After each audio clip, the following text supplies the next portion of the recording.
Maintenant, venons là où le problème s'y trouve. Là où on doit savoir si réellement le roi éternel, en ce qui concerne le roi éternel. Parce que nous voulons savoir ici, entre Jésus et Mahomet, mais qui est le roi? Parce que la Bible, même le Coran, parle de royaume des cieux. Est-ce que vous voyez ça? La royauté des cieux. Le royaume des cieux et le royaume de la terre. La Bible en parle et le Coran aussi. Mais nous voulons savoir, parce que partout où il y a le royaume, c'est qu'il y a un roi. Maintenant, nous voulons connaître ces rois-là. Or, avant de connaître ces rois-là, je veux d'abord ici ressortir les 3 livres que le Coran reconnaît. Voilà, je veux ressortir les 3 livres que le Coran reconnaît. Je n'ai pas dit la Bible, que le Coran reconnaît. Maintenant, par rapport à ces 3 livres, moi je veux ressortir maintenant le roi éternel. Parce que je vous avais promis la fois passée, même les musulmans qui vont nous suivre, ils vont être d'accord avec moi par rapport à ce que je vais poser ici. Et ils ne sauront plus poser cette question par rapport à la personne de Jésus. Est-ce que c'est lui le roi éternel? Ils ne sauront pas. Voilà, je vous avais dit que je vais répondre par rapport au Coran. Je commence par le Coran, je vais prendre le Torah et après je termine dans ce que eux ils appellent évangile. Ça, vous voyez, c'est là. Remarquez. Je vais prendre un verset. Je vais prendre un verset dans les Corans. Ce n'est pas un péché de lire le Coran. Ce n'est pas interdit. Voilà, parce qu'il y aura quelqu'un qui va nous dire, ah, Roger Boulet, il commence à lire les Corans, c'est terrible. Non, ce n'est pas un péché de lire les Corans. Ce n'est pas interdit. Voilà. Votre téléphone n'aura Alors, plus de stock. je veux prendre une écriture ici. Je suis dans les Corans. Je répète, je veux ressortir la pensée des royaumes ou des royautés des cieux et je le ramène petit à petit jusque dans la Bible. C'est-à-dire, je vais prendre plutôt les évangiles. Vous allez voir comment est-ce que je vais marcher. Alors, je vais prendre le Coran. Je suis dans les Corans 45. On appelle ça sourate. Sourate 45. Remarquez ce qui est dit dans le sourate 45. Sourate 45 nous dit ceci. Je prends le verset 27 à 30. Écoutez-moi bien. Sourate 45, le verset 27 à 30. Le Coran dit ceci. Par rapport au roi éternel, ou soit le royaume ou la royauté des cieux et la royauté de la terre. Remarquez comment est-ce que je vais marcher. Sourate 45, verset 27 à 30. À Allah appartient le royaume des cieux et de la terre. Et le jour où l'heure arrivera, ce jour-là, les imposteurs seront perdus. 28. Et tu verras chaque communauté agenouillée. Chaque communauté sera appelée vers son livre. Suivez-moi très bien. Chaque communauté sera appelée vers son livre. On vous rétribuera aujourd'hui selon ce que vous œuvriez. C'est-à-dire, les œuvres qui se trouvent selon les livres de chaque communauté. Ça, c'est le Coran. Hein? Je vais l'expliquer. C'est le Coran. Selon les œuvres que vous faisiez par rapport à ce qui est écrit dans vos livres. Donc, il y aura 3 communautés. Vous allez comprendre ça. 3 communautés. Et les 3 communautés, chacun sera jugé par rapport à ce qui est écrit dans chacun des livres. Le verset 29. Voilà notre livre, c'est-à-dire le Coran. Voilà notre livre. Il parle de vous en toute vérité. Car nous enregistrions tout ce que vous faisiez. 30. Ceux qui ont cru et fait de bonnes œuvres, leur Seigneur le fera entrer dans sa miséricorde. Voilà le succès évident. Là, j'ai montré pour dire qu'il y aura 3 communautés. l'heure quand ça va sonner. Parce que dans les Corans, on cite trop le temps de l'heure, c'est-à-dire l'heure du jugement. Parce que le Coran croit aussi au jugement. Pour le musulman, dans les Corans, les jugements se fera par rapport aux communautés. C'est-à-dire, nous aurons 3 communautés et chaque communauté sera devant un livre. Les livres en question, il y aura des juifs, il y aura des chrétiens et il y aura des musulmans. Il y aura des juifs qui seront jugés par rapport au Torah, c'est-à-dire le Torah. Il y aura des chrétiens qui seront jugés par rapport à les livres que je vais citer, que eux les musulmans appellent livres des chrétiens, normalement, ce n'est pas la Bible. Et ils disent non pas la Bible, mais ils appellent ça un nom, que nous allons voir dans leur Coran.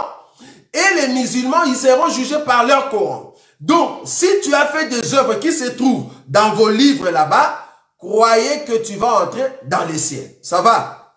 Ok. Je prends maintenant Coran chapitre 3. C'est-à-dire sourate chapitre 3. Sourate 3, je le prends. Sourate 3, je prends le verset 2. Sourate 3, le verset 2 à 4. Je veux vous montrer que Jésus, c'est lui le roi éternel qu'on n'a pas mentionné clairement dans les Corans, mais que les livres en question que eux ils citent dans les Corans l'a annoncé clairement. Ça, c'est la dimension. Nous entrons même dans les Corans. Vous voyez ça? Ok. Sourate 3, 2 à 4. Je commence. Allah, pas de divinité à part lui. Le vivant, c'est lui qui subsiste par lui-même. Al-Qayyum. Il a fait descendre sur toi le livre, c'est-à-dire le Coran, avec la vérité, confirmant les livres descendus avant lui. Donc, ici, Dieu a fait descendre les Corans vers les musulmans par les billets de Mohammed. Et puis il a confirmé qu'il y avait d'autres livres avant. Avant quoi? Avant les Corans. Maintenant, écoutez. Il a fait descendre sur toi le livre avec la vérité, confirmant les livres descendus avant lui. Et il fit descendre la Torah et l'évangile. Donc, les livres pour les chrétiens dans la Bible s'appellent l'évangile. Torah, c'est pour les juifs. L'évangile, c'est pour les chrétiens. Donc, dans les Corans, qui est les livres pour les musulmans venus par Mohammed, les Torah qui est venu par Moïse et les autres prophètes, mais l'évangile, c'est les livres que Jésus a amenés. C'est comme ça que eux ils prêchent. Selon les Corans. Donc, je veux seulement toucher leurs livres qu'ils ont cités ici pour nous. Nous qui sommes des croyants par le biais de Jésus. Ok. Je vais toucher l'évangile. Ça vous voyez. Mais je continue. Sourate 3. Le verset 2, je viens de lire. Le verset 3, il a fait descendre sur toi le livre avec la vérité, confirmant les livres descendus avant lui. Et il fit descendre la Torah et l'évangile. Verset 4. Auparavant, en tant que guide pour les gens, et il a fait descendre les discernements. Ceux qui ne croient pas aux révélations d'Allah auront certes un dur châtiment. Et Allah est puissant, détenteur du pouvoir de punir. Là, il nous montre qu'il y a la Torah, ou les Torah, il y a l'évangile. Ils disent un évangile, hein, parce que nous croyons aussi qu'il y a un seul évangile. Ok, il n'y a pas de souci. On a vu ça dans le Coran, un seul évangile. Et l'évangile, c'est Jésus qui l'a amené. C'est l'évangile de Jésus-Christ. Ok. Alors, il y a l'évangile, il y a le Torah et il y a le Coran. Ça va? Maintenant, je continue petit à petit. Vous allez remarquer ce qui est écrit. Parce que moi, je veux m'asseoir par rapport à ce qui est dans les Corans. Je veux les confirmer dans les Torah et je les confirme dans l'évangile. Ça va? Remarquez. Je veux démontrer que c'est Jésus qui est le roi éternel. Si le Coran reconnaît que Dieu, c'est lui qui a le royauté des cieux et le royaume de la terre, mais quand ce Dieu-là sera sur la terre, il va s'appeler comment? Ou il sera comment? C'est là-bas que les musulmans ne voient pas. Nous voulons leur donner les noms de ce Dieu qui est roi des cieux et roi de toute la terre. Ces rois-là, c'est qui? Ces dieux-là, sur la terre, c'est qui? C'est ce que nous voulons leur montrer, parce que ces dieux-là, c'est lui le roi éternel. Ils ne vont pas fuir là-dessus. Maintenant, nous voulons leur montrer que ces rois-là, c'est qui? Mais en commençant par les Corans. Vous voyez ça. Après sourate 3, je prends sourate 5. Pour comprendre qu'on a tout, je prie tout mon temps pour faire comprendre même à nos frères musulmans que ou soit vous ne comprenez pas Jésus, vous ne saisissez pas la pensée de Jésus. Parce que Jésus, c'est une révélation. Tu ne peux pas les comprendre par l'intelligence ou seulement par noir sur blanc. Non, ce n'est pas possible. Il faut saisir la révélation de cette personne-là. Sourate 5. Voilà, sourate 5. C'est-à-dire Coran 5, chapitre 5. Je prends le verset 44 à 47. Remarquez. Écoutez bien ici. Hein. Sourate 5, 44 à 47. Nous avons fait descendre le Torah dans laquelle il y a guide et lumière. C'est sur sa base que les prophètes, au pluriel, que les prophètes qui se sont soumis à Allah, ainsi que le rabbin et les docteurs, jugent les affaires des Juifs. Car on leur a confié la garde du livre d'Allah, et ils en sont le témoin. Ne craignez donc pas les gens, mais craignez moi. Et ne vendez pas mes enseignements à vil prix. Et ceux qui ne jugent pas d'après ce qu'Allah a fait descendre, le voilà les mécréants. Verset 45. Et nous y avons prescrit pour eux, vie pour vie, vie pour vie, œil pour œil, nez pour nez, oreille pour oreille, dent pour dent. Les blessures tombent sous la loi du talion. Après quiconque y renonce par charité, cela lui vaudra une expiation. Ceux qui ne jugent pas d'après ce qu'Allah a fait descendre, ceux-là sont des injustes. En d'autres termes, il parle ici de la loi de Moïse. Je ne sais pas si vous comprenez. Ça, c'est la Torah. Il parle de la loi de Moïse. Mais ça, c'est écrit ici dans les Corans. Il parle de la loi de Moïse. Maintenant, je prends le verset 46. Je suis dans le sourate 5, 44 à 47. Maintenant, je suis dans le verset 46. Là, il a parlé de Torah. Maintenant, écoutez le verset 46. Et nous avons envoyé après eux, c'est-à-dire le prophète, après tous les prophètes qu'on a cités là-bas dans le Torah, ici le Coran confirme, le verset 46. Et nous avons envoyé après eux Jésus, que eux ils appellent Issa, Jésus, fils de Marie, pour confirmer ce qu'il y avait dans la Torah avant lui. Et nous lui avons donné l'évangile où il y a guide et lumière. C'est-à-dire, le livre de l'évangile est venu avec Jésus, mais la Torah avec les prophètes. Je ne sais pas si vous voyez ça. Donc, nous lui avons donné l'évangile. C'est-à-dire, ils ont donné à Jésus l'évangile. Nous lui avons donné l'évangile où il y a guide et lumière pour confirmer ce qu'il y avait dans la Torah avant lui. Et un guide, une exhortation pour les pieux. Le verset 47. Que les gens de l'évangile jugent d'après ce qu'Allah y a fait descendre. Ceux qui ne jugent pas d'après ce qu'Allah a fait descendre, ceux-là sont des pervers. Ou de pervers, voilà. Donc, les juifs seront jugés par rapport à la Torah. Les chrétiens seront jugés par rapport à l'évangile. Les musulmans seront jugés par rapport au Coran. C'est écrit où? Le verset 68. Sourate 5, le verset 68. Remarquez. Je lis ça parce que je vous avais promis que je vais répondre par rapport à leur Coran. Et je vais répondre par rapport à la Bible. 68. Le Coran dit ceci. Le verset 68. Sourate 5, 68.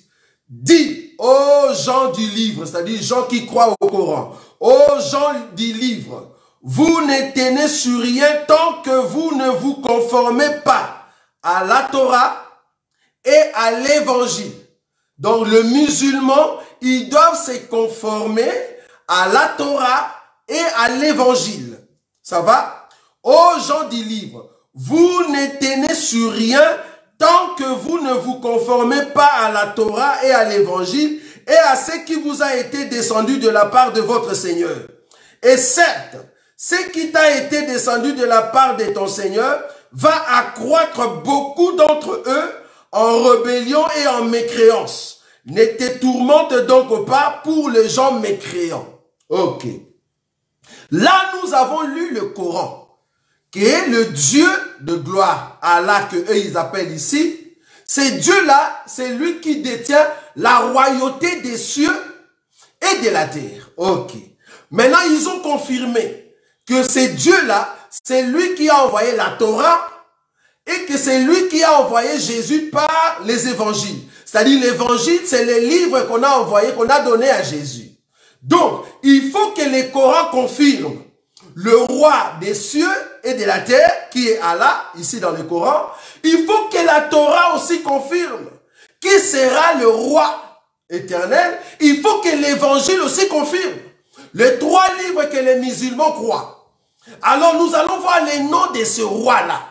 Parce que si dans les Corans, ils n'ont pas mentionné les noms, nous allons voir par rapport à ces trois livres. Qui sera le roi? Ok. Là, j'ai touché le Coran. Maintenant, remarquez, je reviens dans la Bible, la partie Torah. Ok, je prends un livre. Je suis dans la Bible maintenant. En tout cas, veuillez nous excuser parce qu'on doit démontrer à ces gens-là qui ne connaissent pas la Bible et que c'est nous qui détenions, au fait, la connaissance parfaite de ce que nous prêchons. Je prends maintenant le livre connu de tous les prophètes parce qu'eux aussi, ils croient aux prophètes. Je prends prophète Zacharie. Remarquez le prophète Zacharie, ça c'est dans la Torah. La partie de la Torah, c'est pas l'évangile. Je suis encore dans la Torah. C'est-à-dire le livre que le juif ont. Parce que j'ai terminé avec les musulmans, ils ont démontré qu'il y a un roi éternel, c'est-à-dire le roi des cieux et de la terre. Ils ont démontré que c'est Allah. Ok. Je viens maintenant dans la Torah pour prouver et chercher au fait cet homme-là. Zacharie chapitre 14. Remarquez avec nous, je prends la Torah. Zacharie chapitre 14. Que dit la parole de Dieu? Zacharie chapitre 14. La Bible dit ceci. Alors, je prends le verset 16. Zacharie chapitre 14, le verset 16. Tous ceux qui resteront de toutes les nations venus contre Jérusalem monteront chaque année pour se prosterner devant le roi, l'Éternel des armées. Si tu traduis l'Éternel des armées, c'est au fait Yahvé des armées. Or Yahvé, c'est au fait le nom qu'on donne à l'Éternel, qu'on donne à Allah chez les Juifs. Ça vous voyez? L'Éternel des armées est pour célébrer la fête des tabernacles. Donc ici, on nous montre que l'Éternel, c'est lui le roi éternel.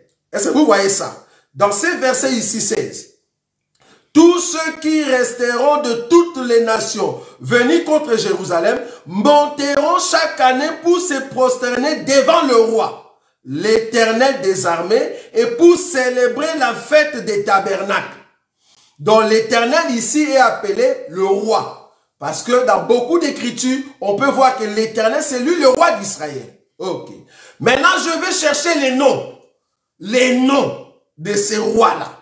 Si on l'appelle ici Yahvé, et que dans les Corans, on l'a appelé Allah, mais il nous reste encore un livre, l'Évangile. Parce que j'ai montré dans les Corans, j'ai montré au fait dans la Torah, et je vais le montrer maintenant dans les Évangiles et dans les explications des Évangiles. Ça va? Remarquez, qui est le roi éternel selon le Coran, selon la Torah et selon l'Évangile. Ça, c'est les trois livres reconnus chez les musulmans. Donc, ils ne vont pas sortir. Voilà, je vais prendre une écriture. Matthieu chapitre 2.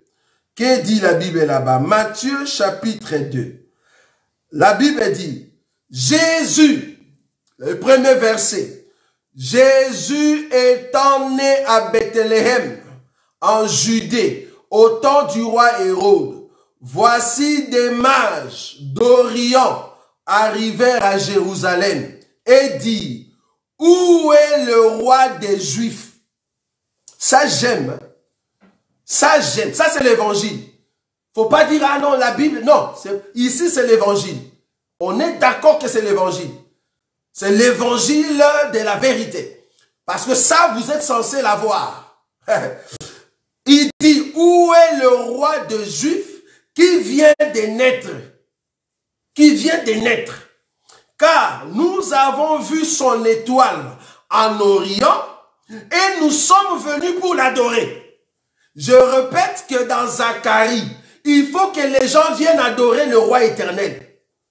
Maintenant, les mages ici, ils viennent adorer un bébé qui est né. La Bible l'appelle Jésus ici. Je suis dans l'évangile. La Bible l'appelle Jésus. Ça, c'est grave. Ça, il faut avoir la connaissance, bien aimé. Si tu n'as pas la révélation de Jésus, tu vas dire n'importe quoi. Confrères africains, musulmans. Ici, je réponds. Parce que vous prenez des gens avec des questions pernicieuses. Il faut appeler des gens qui ont la connaissance. Est-ce que vous voyez ça? Ça, c'est Matthieu 2. Remarquez Matthieu chapitre 27. Matthieu chapitre 27. Je prends le verset 11. La Bible dit ceci. Matthieu chapitre 27, le verset 11. Je dis ceci. Jésus comparut devant le gouverneur. Le gouverneur l'interrogea en ces termes. Es-tu le roi des Juifs? Es-tu le roi des Juifs? Zacharie a dit que le roi des Juifs, c'est l'Éternel des armées. Maintenant, on pose la question ici à Jésus. Es-tu le roi des Juifs? Parce que tous les Juifs, ils savent que c'est l'Éternel, Yahvé, que les musulmans appellent Allah. C'est lui le roi éternel, le roi des cieux et le roi de la terre. Maintenant, ici, le gouverneur dit, Jésus, toi, es-tu le roi des Juifs? Parce que nous, les Juifs, nous savons que notre roi, c'est l'Éternel des armées. Est-ce que toi, es-tu le roi des Juifs? Et si tu n'as pas la révélation de cet homme-là, c'est grave. Donc, tu vas nous insulter pour rien alors que tu n'as jamais reçu, en fait, la révélation de cet homme de Jésus. Remarque, le verset 11. Jésus comparit devant le gouverneur l'interrogea en ces termes. Es-tu le roi des Juifs? Jésus lui répondit. Tu l'as dit. Ça veut dire, oui, ce que tu dis est vrai. Ça, c'est l'évangile de Christ que nous prêchons. L'évangile de celui qui est venu pour apporter la lumière et les guides, comme il est écrit dans votre Coran.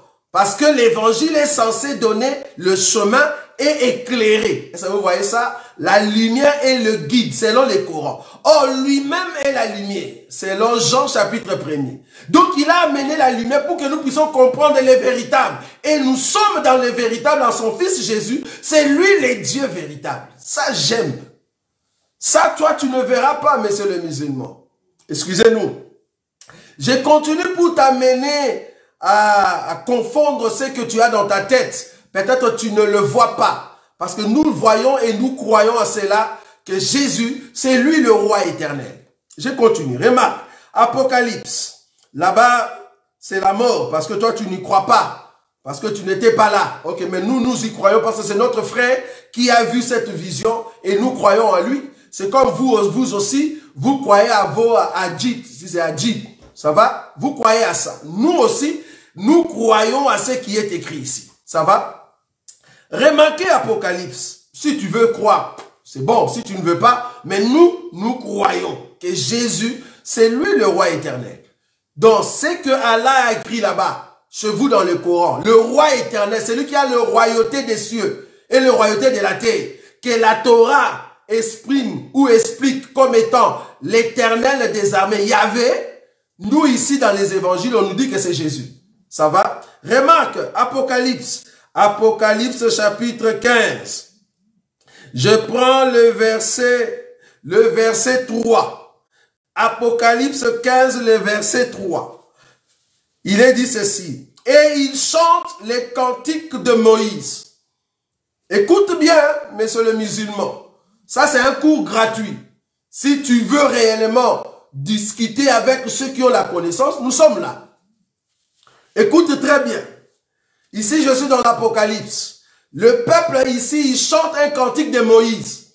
En d'autres termes, le prophète pour les Juifs. Parce que c'est comme ça que vous nous comprenez.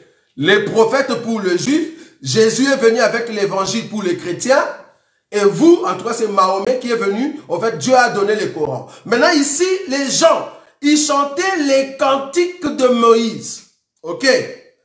Le cantique de Moïse, les serviteurs de Dieu, et les cantiques de l'agneau, en disant, tes œuvres sont grandes et admirables, Seigneur Dieu Tout-Puissant, tes voies sont justes et véritables, roi des nations. Roi de nations. J'avais pris l'autre écriture pour te montrer le roi des Juifs. Pour, au fait, confirmer l'écriture de Zacharie. Ici, maintenant, je confirme l'écriture qui est dans les Corans qui dit que Dieu, Allah, est au fait le roi de la terre, de tous les royaumes de la terre. Ici, maintenant, la Bible dit que cet homme-là, c'est lui le roi des nations. Toutes les nations, le roi en question, on le voit ici. Le roi des nations. Maintenant, on veut citer son nom. C'est ça notre Bible et nous y croyons. Vous voyez? Maintenant, on va citer son nom. Je prends le chapitre 17. Écoute, chapitre 17, le verset 14. Oh là là, la Bible, j'aime beaucoup ces livres.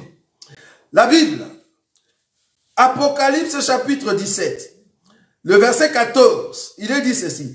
Ils combattront contre l'agneau. Parce que là-bas dans les 15, je t'ai montré qu'ils chantaient un cantique de Moïse. Et ils chantaient un cantique de l'agneau. Ça va? Maintenant, je viens te montrer l'agneau en question ici. Dans Apocalypse maintenant 17, le verset 14. Ils combattront contre l'agneau et l'agneau les vaincra. Parce qu'il est le Seigneur des seigneurs et le roi des rois. Ça, c'est notre conviction. J'aime ça. L'agneau que tu as vu là-bas, qui est le roi des nations. On nous dit en réalité ici, l'agneau en question, c'est lui le Seigneur des seigneurs et le roi des rois. Ça, c'est ce que nous croyons. Cet homme-là. Je vais citer son nom. Ici dans l'Apocalypse. Parce que c'est lui le roi des Juifs. Écoute. Ils combattront contre l'agneau et l'agneau les vaincra parce qu'il est le Seigneur des seigneurs et le roi des rois. Et les appelés, les élus et le fidèle qui sont avec lui les vaincront aussi. Ok. Maintenant, le dernier verset qui va te mettre KO. Ça, c'est un coup hyperkite qu'on appelle. Hyperkite. Et là, tu tombes par terre. Tu ne sauras plus te relever. Ça, c'est hyperkite. Au niveau de la mâchoire. Tu ne sauras plus te relever. Au fait, Allah qui est le roi de cieux. Et c'est lui qui possède le royauté de la terre. Maintenant, il s'appelle comment? Il s'appelle comment? Ce roi-là. Écoutez. Apocalypse chapitre 19. Ah là là. Apocalypse chapitre 19. Je prends le verset 11. Il est dit ceci. Le verset 11. Puis j'ai vu le ciel ouvert. Et voici parut un cheval blanc. Celui qui l'est monté s'appelle fidèle et véritable. Et il juge et combat avec justice. Ses yeux étaient comme une flamme de feu. Sur sa tête étaient plusieurs diadèmes. Il avait un nom écrit que personne ne connaît si ce n'est lui-même. Et il était revêtu d'un vêtement teint de sang. Son nom est la parole de Dieu. Son nom est la parole de Dieu. Est-ce que tu as son nom? La parole de Dieu. Ça va? Son nom est la parole de Dieu. Je continue. Son nom est la parole de Dieu. Les armées qui sont dans le ciel, tu vois, le royauté des cieux, voilà, c'est ici. Les armées qui sont dans le ciel le suivent sur des chevaux blancs, revêtus d'un fin lin blanc pur. De sa bouche sortait une épée aiguë pour frapper les nations. Il le pètera, il le conduira, il va le diriger. Il le pètera avec une verge de fer. Et il foulera la cuve du vin de l'ardente colère de Dieu Tout-Puissant. Il avait sur son vêtement et sur sa cuisse un nom écrit, Roi des rois et Seigneur des seigneurs. Son nom, c'est la parole de Dieu. Ok. Comme son nom, c'est la parole de Dieu. Alors, je rentre dans l'évangile, monsieur, parce que tu aimes trop l'évangile. Ça, c'est l'hyperkit. On appelle ça hyperkit, chaos debout. Tu ne sauras plus te relever, monsieur le musulman. Ça va? Jean chapitre 1er. Son nom est la parole de Dieu. On est d'accord? Ok. Au commencement. Tu vois? Jean chapitre 1er, le premier verset. Au commencement était la parole. Ah, ça c'est bien ça. Et la parole était avec Dieu. Et la parole était Dieu. Elle était au commencement avec Dieu. Toutes choses ont été faites par elle. Et rien de ce qui a été fait n'a été fait sans elle. Je saute. Je saute parce que tu ne veux pas voir ça. Le verset 14. Et la parole a été faite chair. Et elle a habité parmi nous pleine de grâce et de vérité. Et nous avons contemplé sa gloire. Une gloire comme la gloire du Fils unique venu du Père. La gloire du Fils unique venu du Père. Je répète ça. La gloire du Fils unique venu du Père. Le Fils unique venu du Père. Le Fils unique venu du Père s'appelle la parole de Dieu. Et c'est Jésus. Hyperkit. Là, tu tombes.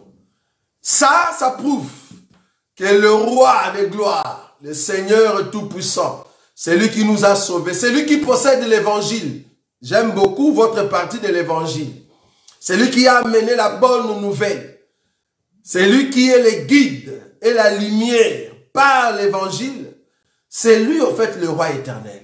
La preuve, vous croyez vous-même, vous le musulman, que c'est Jésus qui va vaincre, en fait, l'antéchrist. Est-ce que vous voyez ça? C'est Jésus qui va vaincre l'antéchrist. Parce que Daniel, votre antéchrist que vous avez mentionné dans le Coran, vous savez très bien que c'est le Messia ou Amashia. C'est lui, au fait, qui va vaincre, au fait, l'antéchrist. Parce qu'il est le roi éternel. Il est le roi éternel. Est-ce que vous voyez ça? Donc, voilà un peu ce qu'on pouvait présenter aujourd'hui face à des questions pernicieuses que ces musulmans présentent juste pour embrouiller les gens. Ça va? Donc, nous croyons que prochainement, nous viendrons encore ici pour répondre à ces gens-là parce que nous avons la connaissance de la personne de notre époux. Il nous a choisis, nous qui avons suivi son évangile et nous le mettons en pratique. Ça va? Donc ça, je crois fermement que beaucoup de bien-aimés chrétiens, ils vont bien répondre à la question. Même s'il vous coupe, tu lui dis non, c'est étant donné que je ne réponds pas, je ne saurais pas au fait prendre une autre question. Je réponds d'abord à la question que tu m'as posée jusqu'à la fin et c'est comme ça que tu vas comprendre. Voilà, en tout cas que Dieu vous bénisse. Comme nous l'avons dit, en fait, on va commencer à passer ici. Ici, c'est le groupe de l'Assemblée des élus de Bruxelles. Donc, abonnez-vous, abonnez-vous, abonnez-vous et partagez ces groupes dans vos liens de messages. Comme ça, des bien-aimés vont taguer, au fait, pour entrer et commencer à nous suivre ici. Donc, le but ici, c'est de donner l'évangile pour que nos bien-aimés qui sont dans des pays musulmans puissent très bien répondre à tous ces musulmans qui le dérangent. Donc, voilà.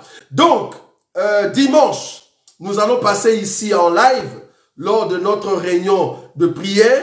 Donc, nous allons prêcher la parole de Dieu à partir de 11 h.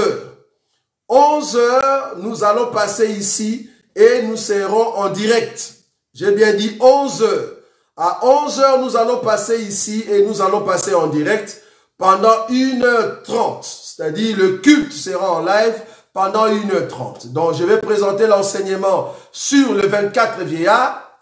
Je vais continuer cet enseignement pendant 1h30, donc jusqu'à 12h30. C'est là-bas qu'on va terminer. Donc, dimanche, nous serons ici dans ces groupes pendant 1h30. Nous allons continuer notre enseignement sur le 24 vieillard. Lundi et mercredi, nous serons encore ici lors de notre temps de prière à partir de 21h jusqu'à 22h. Lundi à 21h jusqu'à 22h. Mercredi à 21h jusqu'à 22h. Ça sera ici, dans ces groupes des assemblées des élus de Bruxelles. Parce que dans nos pages privées, nous ne serons pas passés au fait là-bas, vu qu'il y a d'autres personnes qui sont pénalisées. Ils ne savent plus entrer, en tout cas surtout sur ma page, parce que c'est déjà rempli. Je n'ai plus de place pour mettre d'autres personnes. Donc, du coup, nous avons pris, en fait, l'idée de créer ces groupes ici pour que tout le monde puisse avoir accès à tous nos programmes. Donc, tous nos programmes commenceront à passer ici, dans ces groupes qu'on appelle Assemblée des élus de Bruxelles. Veuillez donner ces communiqués à tous nos bien-aimés. Et à chaque fois que nous serons en ligne, n'hésitez pas de mettre des cœurs, de mettre de j'aime, pour éviter à ce que ceux qui nous aiment pas mettent des têtes de mort et donner de fausses informations auprès de Facebook. Et c'est comme ça que notre groupe Assemblée des élus peut être peut-être amoindri par les nombres de visiteurs ou soit ralentir en fait l'efficacité de ce groupe. Ça va? Mais à chaque fois que vous mettez de j'aime et des cœurs, là, ils comprennent que ce sont de bonnes choses qui passent là-bas. C'est pour cela qu'ils aiment. Ça va? Donc, veuillez vraiment prendre ça en compte parce que c'est à nous de valoriser nos groupes, de valoriser notre évangile, de valoriser notre enseignement. En tout cas, que Dieu vous bénisse parce que vous étiez vraiment nombreux et je sais que prochainement, vous serez encore nombreux pour participer à nos réunions. En tout cas, entre-temps, je vous laisse. En tout cas, bonne soirée à tout un chacun de vous. Nous allons nous rencontrer ici le dimanche à partir de 11h jusqu'à 12h30 lors de notre culte comment on dit, de notre culte dominical. Voilà, c'est ce que je voulais dire. Lors de notre culte dominical. Et c'est là-bas que nous allons passer les temps d'adoration avec le Seigneur parce que le Dieu de gloire a besoin de nous accorder cette qualité de 24 vieillards. Donc n'oubliez pas, ayez en tout cas la patience de suivre cet enseignement sur le 24 vieillards. Le Dieu de gloire ne manquera pas de vous bénir. En tout cas, bonne soirée à tout le monde. Shalom, shalom, shalom. Que Dieu vous bénisse.